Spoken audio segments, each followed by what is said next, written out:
Although there's an opportunity about every 2 years to go from the Earth to Mars, it's not the same path that we travel every time. There's no fixed road or highway that we can take from one point to the other. The Earth is spinning around the sun, Mars is spinning around the sun. They're both spinning at a different rate, so they're always at a different point with respect to each other. And it turns out that about every 2 years, they're in sync such that we can go there with a minimum cost, which to us means the minimum amount of propellant that it takes to get the spacecraft from the Earth to Mars. When we first launch a spacecraft and we put it on this trajectory that takes us from Earth to Mars, we try to do the best possible job we can. But even really small errors in aiming and how to fire that first burn to get us on that trajectory, if you go over 50 million miles or further, the errors build up so that you could have a real big problem. You could actually miss the target. So what we do is we plan certain points along the way to do what are called trajectory correction maneuvers. And these are maneuvers where we decide how we're going, are we on the right trajectory, and if we're a little bit off, to fire our engines away to correct the direction of motion. And usually for Mars, we have usually 5 of these things called TCMs, trajectory correction maneuvers.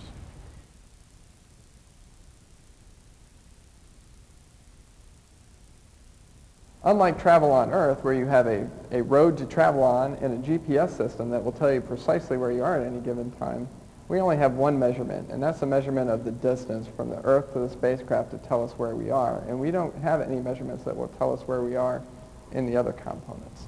The things that we can do are take a series of measurements over time. And as the Earth moves around the sun and the spacecraft moves around the sun, we get some geometry and we get a different look at where the spacecraft is at different times. And by building those measurements together, then we can get more information on where the spacecraft is.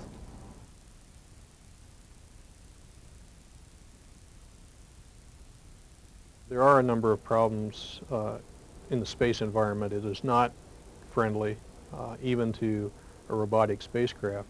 One of the most common that we see are what we call single event upset, which is simply where an energetic particle actually passes through a chip in the computer, and just by passing through, it actually upsets the chip, causes a magnetic field to change, and can actually cause like a 1 to change to a 0 or vice versa, and corrupt the data that we've got in the computer. There's a number of different forces that act on the spacecraft on its trajectory to Mars.